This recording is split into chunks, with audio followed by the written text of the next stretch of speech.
The storm was already terrible, but the storm was not the whole disaster. That is the first thing history had to learn about Hurricane Katrina. When people imagine a hurricane, they imagine wind. They imagine palm trees bending until they look broken before they actually break. They imagine rain so heavy that the world outside a window disappears into gray motion. They imagine roofs peeling away, signs twisting loose, power lines whipping in the dark, and neighborhoods reduced to splinters under the force of weather too large for a human body to resist. Katrina brought all of that. It came across the Gulf of Mexico carrying the size, force, and atmospheric authority of a storm already destined to become historic. It battered the coast, it tore apart communities, it smashed homes, shredded marinas, flooded roads, shattered businesses, and drove water inland with the patient certainty of something too massive to care what had been built in its way. But in New Orleans, the true honor did not arrive in the form of people expected. It did not end when the eye passed. It did not leave when the rain weakened. It did not conclude when the wind moved on. In New Orleans, the disaster changed shape. That is what made it unforgettable. But the city was not defeated only by what came from the sky. It was defeated by what entered after the storm itself had already delivered its first blow. By water moving through the engineered boundaries meant to keep it out, by levees and flood walls failing, by canals becoming pathways, by neighborhoods turning into basins, by a modern American city famous for music, memory, excess, endurance, and culture discovering in real time that protection is not the same thing as safety.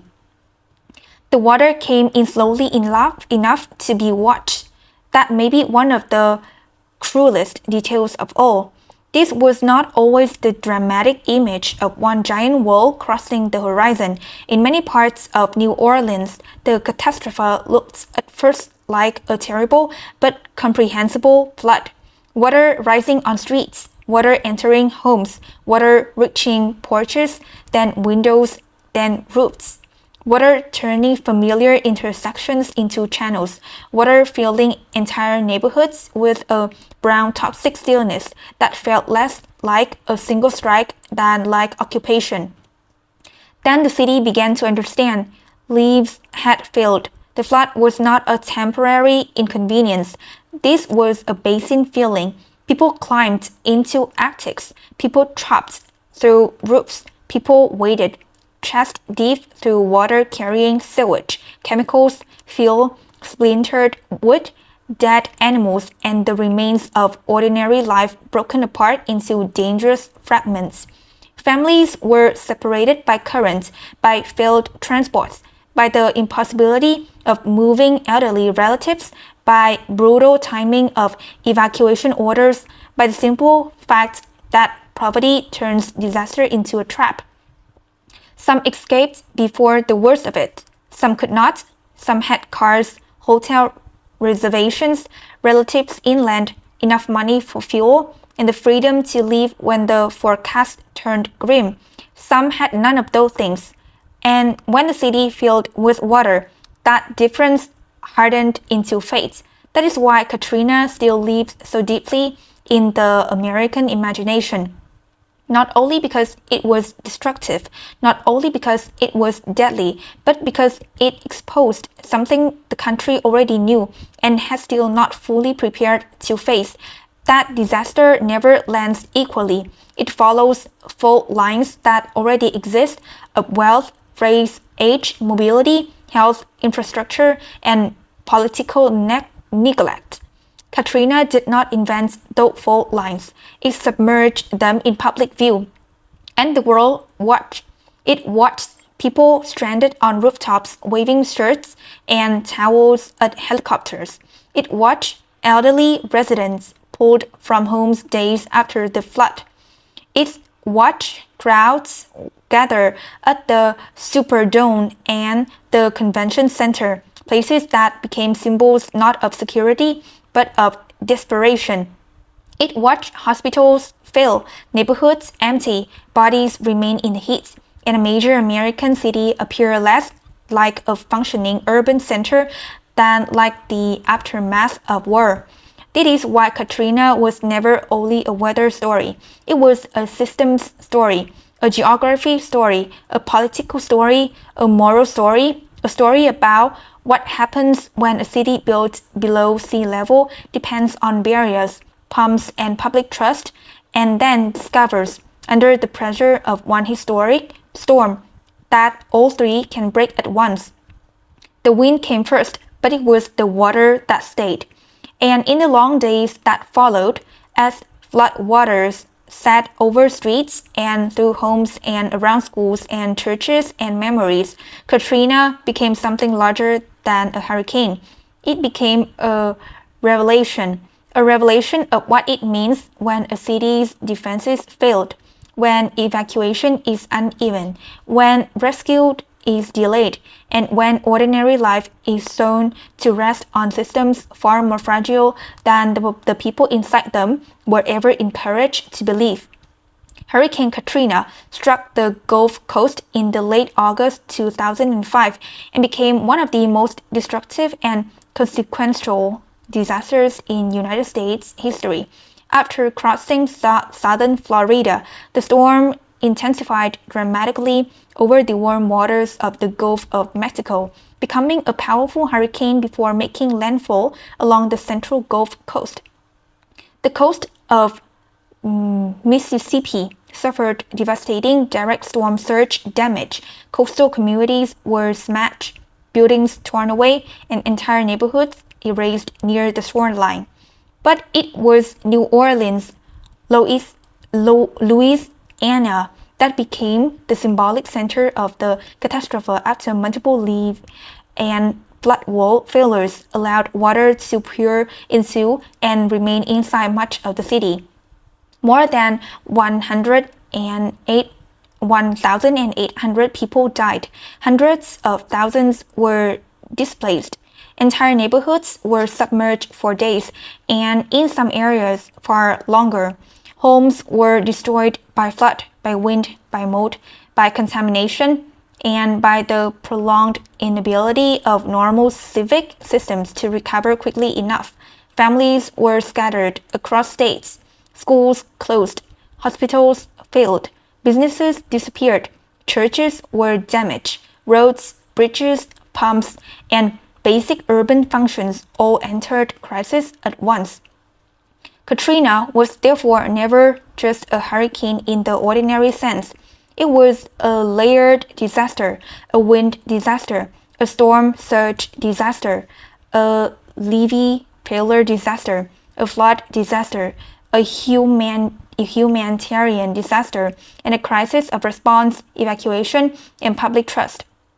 It exposed the vulnerabilities of a city built in one of the most hydrologically precarious environments in North America. It revealed the consequences of weakened coastal buffers, engineering assumptions that proved insufficient, and emergency systems that did not protect all residents equally. It showed how quickly modern infrastructure can become helpless once enough water enters the wrong spaces and remains there. And perhaps most importantly, Katrina forced the country to confront a truth that disasters often reveal with merciless clarity. Nature provides the force, but human systems decide how much of that force becomes tragedy. In New Orleans, that tragedy was not instantaneous. It unfolded. The storm passed. The water stayed. And in that interval between weather and abandonment, Hurricane Katrina became one of the defining moral and political catastrophes of modern American life. Before Katrina, New Orleans was already living inside a bargain with water. That bargain was ancient by urban standards and fragile by engineering standards. The city existed where it did because water had made it important. The Mississippi River made it valuable as a port and trade center. Its proximity to the Gulf made it commercially and strategically significant. The surrounding waterways shaped movement, agriculture, economy, culture, and identity. Water made New Orleans rich long before it threatened to make it unlivable. And yet, water had always been the city's first enemy as well as its first partner. This is one of the reasons Katrina feels so inevitable in retrospect and yet so shocking in memory. New Orleans was never simply a city by the water. It was a city built within a hydrological trap. Parts of it sat at or below sea level. It depended on levees, flood walls, pumps, drainage, canals, and constant management of the boundary between dry urban life and the surrounding realities of lake, river, wetlands, and storm. When those systems worked, ordinary life could continue. That is the part people forget. Protection systems are invisible when they function. A resident driving to work, going to school, opening a restaurant, sitting in church, or listening to music on a humid evening is not thinking constantly about pumps and leaves. They are living in the city those systems make possible. But invisible protection creates a special kind of trust, and trust in disaster history can become deadly if it exceeds the system that deserves it. Long before Katrina, warnings existed. Engineers, planners, emergency managers, and journalists had described some version of the nightmare scenario. A strong hurricane entering the Gulf, generating dangerous storm surge, testing or exceeding flood defenses, and turning New Orleans into a bowl filling with water. The possibility was not unknown. It had been modeled, written about, feared. The city's geography made the fear reasonable. To the north lay Lake Pontchartrain. To the south and east were wetlands, canals, and pathways toward open water. The Mississippi River bounded the city in another direction. New Orleans was not protected by one simple barrier, but by a network, levees, flood walls, channels, pumping systems, and assumptions. And systems of that complexity rarely fail only in one place when stressed beyond their limits. Environmental change had also been making the broader region more vulnerable. Louisiana's coastal wetlands and marshes, which once helped buffer storm impacts, had been shrinking for decades. Erosion, subsidence, canal construction, altered sediment flows, and development all contributed to the loss of land. That matters because wetlands are not decorative. They absorb energy, slow water, and give coasts some degree of softness against surge. As those natural buffers weakened, more pressure shifted onto engineered defenses. Then there was the city itself. New Orleans was culturally powerful, architecturally distinctive, and socially unequal. It contained immense beauty and deep vulnerability in the same physical space. Some neighborhoods sat on relatively higher ground. Others were more exposed. Some households had access to vehicles, credits, insurance, and outside supports. Others did not. Some residents could treat a major evacuation as expensive but possible. Others faced a reality in which living required resources they simply did not have. This is one of the key truths before Katrina. Evacuation was never equally available. It is easy to say leave when roads are open and warnings are issued. But living requires transportation, fuel, money, medication, time, mobility, somewhere to go, and often the ability to leave behind work, property, pets, elders, or relatives who may not be able to travel.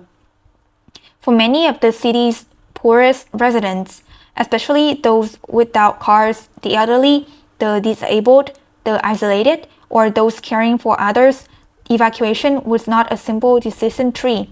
It was a trap with no dignified exit, and still daily life continued. That is what cities do. Tourists visited, restaurants opened, musicians played, schools functioned, churches gathered, family fought, worked, ate, rested, planned, and repeated the ordinary habits that make a place feel continuous enough to trust. This continuity matters because disaster only destroys more than structures. It destroys assumptions. Before Katrina, New Orleans assumed it because it had to assume that the systems around it would continue holding. The levees would remain part of the city unseen architecture of survival. The pumps would keep water moving out. The barriers between lake, canal, river, and neighborhood would remain meaningful. Without that assumption, ordinary life there would have been psychologically impossible. And that is why the pre-disaster world matters so much. New Orleans before Katrina was not ignorant of danger. It was intimate with danger, but intimacy is not immunity. The city had learned to live beside threat. It had not yet learned what would happen when threats entered from all sides and stayed. A hurricane is a machine built from heat, moisture, rotation, and structure. Warm ocean water is the fuel. Moist air rises from the surface, cools as it climbs, and condenses into clouds. That condensation releases latent heat, which further energizes the storm. If atmospheric conditions are favorable, especially if wind shear remains low enough not to tear the storm apart, the system can organize around a central low-pressure core and intensify.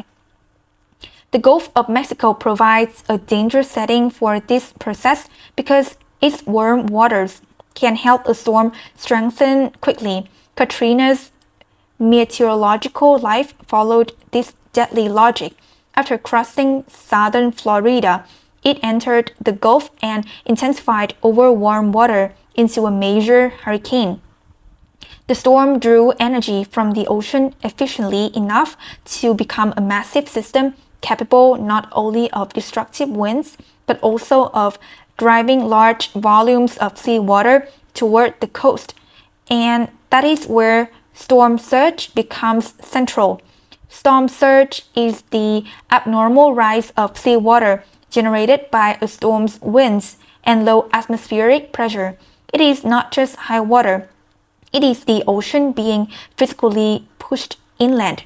Along the Gulf Coast, surge can become extraordinarily destructive because coastal geometry, shallow bathymetry, bays, wetlands, and man-made channels can all influence how water is concentrated and where it travels.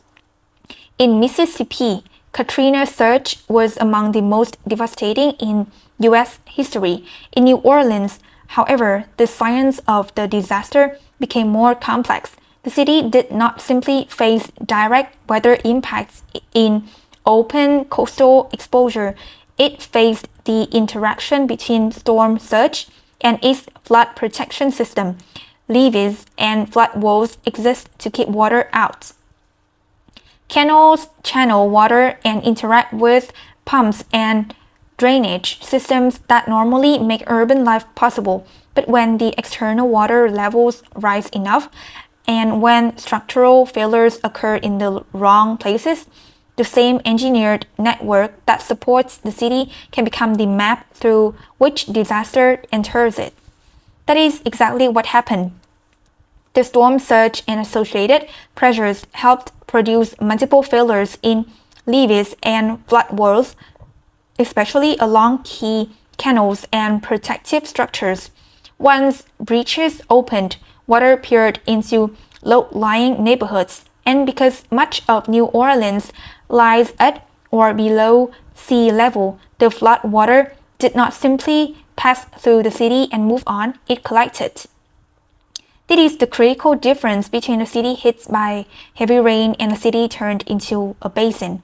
When water enters a bowl-shaped, low-lying urban area faster than it can be pumped out, flooding becomes a structural occupation. Homes take on water and remain immersed. Power failures complicate drainage. Sewage mixes with flood water. Heat and stagnation intensify. Health rescue becomes difficult because streets are no longer streets but channels of contaminated standing water. That is why Katrina's disaster in New Orleans felt so prolonged. The hurricane itself moved away, but the city remained physically trapped inside the consequences. There is also a systems lesson here. Disasters cascade. Wind can damage power infrastructure. Power loss affects pumps. Surge stretches flood barriers. Barrier failure allows inundation. Inundation damages roads, hospitals, and communication.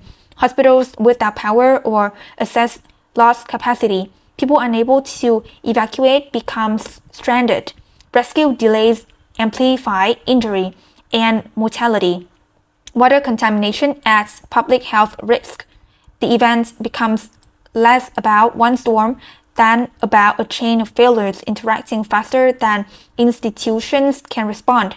In short, Katrina was not just a hurricane with strong winds. It was a storm surge-driven system disaster in a city whose survival depended on engineered separation from water and whose disaster began in earnest when the separation broke. The timeline of Katrina is important, but it reveals how the disaster changed from threats to impact to urban abandonment. As Katrina approached the Gulf Coast, warnings grew more severe. Forecasts turned grim. Emergency declarations expanded. Evacuation were ordered. Roads out of New Orleans filled with cars. Families packed belongings. Hotels inland began filling. Gas stations ran low. The city entered the family but deeply stressful atmosphere that precedes a major hurricane, an atmosphere made of uncertainty, urgency, and inequality. Because while many left, many remained. Some stayed because they did not believe the storm would be as bad as forecast. Some stayed because they had weathered storms before. Some stayed because they were responsible for family, pets, property, or work. And many stayed because living was not realistically possible. This difference shaped everything that followed. As the storm approached landfall, weather conditions worsened. Wind intensified. Rain bands moved through. The Gulf Coast braced. The Superdome became a refuge of last resort for many unable to evacuate. The city still existed within a framework of expectation. The storm would hit, the storm would pass, and afterward the city would begin assessing damage. But Katrina's most devastating phase for New Orleans began after this expectation should have been complete. When the storm made landfall and pushed surge through the region, Mississippi took catastrophic direct impacts along the coast. Buildings were smashed by water and wind. Entire coastal communities were heavily damaged or destroyed. New Orleans also experienced severe storm conditions, but the city's symbolic breaking point came as reports of levee and flood wall failures began to emerge. This is the key transition in the timeline. The disaster ceased to be only atmospheric. It became hydraulic. Water was entering the city. At first, this may have sounded manageable to those outside the event. Flooding during hurricanes is not unusual. But New Orleans was not facing routine flooding. It was facing structural failure in a low-lying urban basin. Breaches meant large volumes of water were now moving into neighborhoods that depended on engineered defenses for survival. The flood spread. Low-lying areas filled quickly. In places such as Lower Ninth Ward, devastation was immediate and overwhelming. Elsewhere, the water rose more gradually, but no less decisively, turning homes into traps, streets into toxic canals, and entire districts into temporary lakes. Some residents who had survived the wind now found themselves facing a second disaster from below. That is one of the defining auras of Katrina. The storm had one face, then the flood showed another. People climbed to upper floors, then to attics, then through attics to rooftops. Rescue calls multiplied. Communications broke down. Boats became the only way through some neighborhoods. Helicopters circled overhead, while stranded residents waved makeshift signals from roofs. Some elderly residents remained trapped in homes with rapidly rising water. Hospitals struggled with power loss, equipment failure, and the logistical nightmare of moving sick and vulnerable patients without functioning infrastructure. Then came the long suspended phase of catastrophe. The Superdome and later the Convention Center became symbols of the crisis. Thousands gathered there in heat, fear, crowding, and scarcity. Flood water were inadequate. Sanitation deteriorated. Information was inconsistent. Rumors spread. The disaster by now was no longer being experienced as weather at all. It was being experienced as abandonment. Outside, the flood remained. That may be the most psychologically brutal part of Katrina's timeline. In many disasters, the acute violence ends quickly and the aftermath begins visibly afterward. Katrina blurred those categories. The city remained inside the disaster even after the storm had moved on. Floodwater sat over neighborhoods, bodies remained unrecovered. Rescue and evacuation moved too slowly for the scale of need. Heat intensified suffering. The city had not merely been struck, it had been disabled. Day after day, the images deepened the sense of failure. Residents in chest-deep water carrying what they could, families on overpasses, patients being evacuated from compromised hospitals, rescue boats moving through once familiar streets, people sitting in shelters with no clear answer about when or whether they could return. By the time the flood waters began to recede meaningfully in some areas, the visible storm was gone, but Katrina's true catastrophe had already defined itself. It was not one violent moment. It was a city feeling, waiting, and discovering that once the water came in, too many of systems meant to protect human life had already fallen behind it. In one flooded neighborhood, a family climbed into their attic as water rose through the lower floors of their house. At first, the attic felt like the last safe place. Then the water kept rising. That is the terrible logic of floods inside homes. The place you run to for safety can become the place that kills you if it traps you under the roof. The family had to tear through the attic ceiling and break through the roof itself to escape drowning. That image of people cutting their way out through the top of their home became one of the most haunting private symbols of Katrina. In a hospital, a nurse worked through worsening conditions as electricity, cooling equipment reliability, and transport options deteriorated. Patients could not simply be abandoned, and yet the systems required to care for them were failing. Hallways became triage spaces. Manual labor replaced normal procedure. Every decision became heavier. Who can move, who cannot? What equipment still functions? How long can this continue in heat and uncertainty? Disasters like Katrina, medical workers do not only face emergency medicine, They faced the collapse of the environment in which medicine is supposed to exist. An elderly woman stranded on her rooftop waited for rescue while floodwater covered her neighborhood. She had lived in the city for decades. The street below had once held cars, conversations, porches, and routines. Now it held only water and floating debris. Rescue did come eventually, but what stayed in memory was the waiting, the long public helplessness of being visible and still unreachable.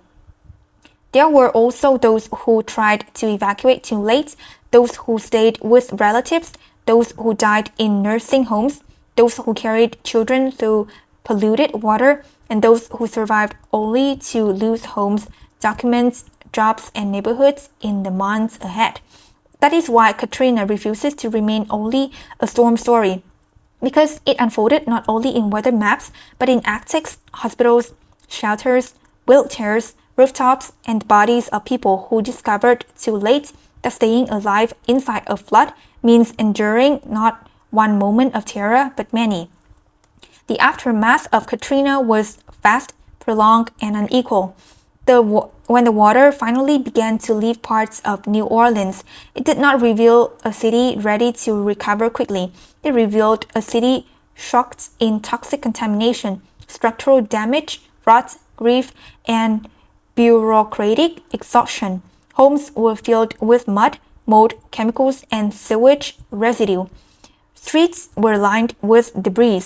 Cars sat ruined. Utility systems were broken. Schools could not reopen normally. Businesses were gone. Churches and community spaces were damaged. Neighborhoods that had once held dense social life became zones of vacancy and waiting. Displacement spread across the United States. Families were relocated to Texas, Georgia, and many other places. Some returned within weeks or months. Some returned years later. Many never returned at all. Katrina did not only scatter residents physically, it fractured communities socially. A neighborhood is not just buildings, it is relationships, stores, familiar faces, local memory, daily routes, and informal support systems. Once displacement stretches long enough, those things begin to dissolve. Recovery also followed existing inequality. Some residents had insurance, savings, legal help, transportation, and the time or resources to navigate rebuilding processes. Others did not. Some neighborhoods saw more rapid reinvestment. Others remained damaged or depopulated for long periods. That is one reason Katrina is remembered as a social disaster as much as a natural one. The flood did not erase inequality, it amplified it. The environmental and infrastructural aftermath was serious too. Wetlands loss remained central to debates over future protection. Flood control systems had to be re-examined and rebuilt. Pumping systems, levees, and emergency planning all came under scrutiny. Public trust in institutions, especially in relation to federal, state, and local response, suffered enormously. There was also the aftermath of image. Katrina changed how New Orleans was seen by the country and how the country was seen by itself. It became impossible to separate the city's beauty and the cultural power from the reality that had been left exposed in one of the richest nations on earth. The disaster forced Americans to look directly at race, poverty, infrastructure, and governance inside the frame of a natural hazard. And perhaps that is why the memory has never fully settled. Katrina did not end when the water receded. It remained in trauma, in policy, in abandoned lots, in rebuilt levees, in changed demographics, in lost neighborhoods, in the permanent suspicion that when the next great storm comes, the true question will not only be how strong it is, but whether the system behind the city has learned enough to protect everyone standing inside it. Katrina taught the world that Disasters are never only about nature. The hurricane was natural, the wind was natural, the surge was natural, but the catastrophe in New Orleans became what it was because of where the storm struck, how the city was built, how protection systems were designed and maintained, how evacuation worked unequally, how response failed, and how many people were left waiting in conditions no modern city should have allowed. That is the deepest lesson. A city is not protected by only levees.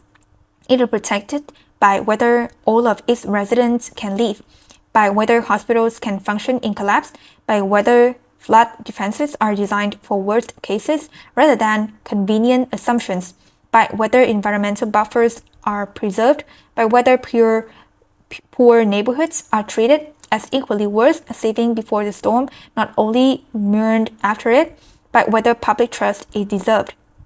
After Katrina, major flood protection systems were built and strengthened.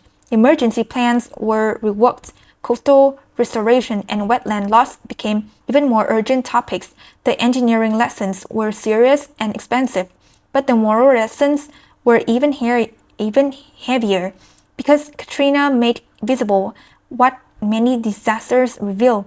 Hazard is one thing, vulnerability is another, and vulnerability is often built in long before the first warning is issued. That is why Katrina endures in memory not only as a hurricane, but as a civic indictment.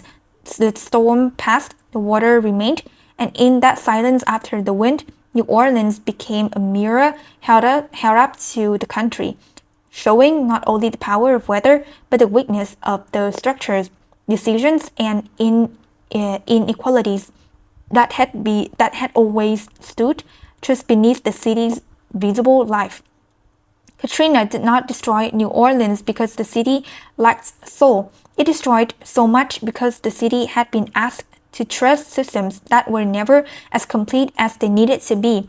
That is what still lingers, the image of a great city not simply struck but left to feel, a city of music, memory, food, faith, heat, and endurance reduced to rooftops, rescue boats, mold-stained homes, and names called into the flood. The wind came first, but it was the water that finished the lesson. And the lesson was that when a city is built below sea level, water does not have to conquer it all at once.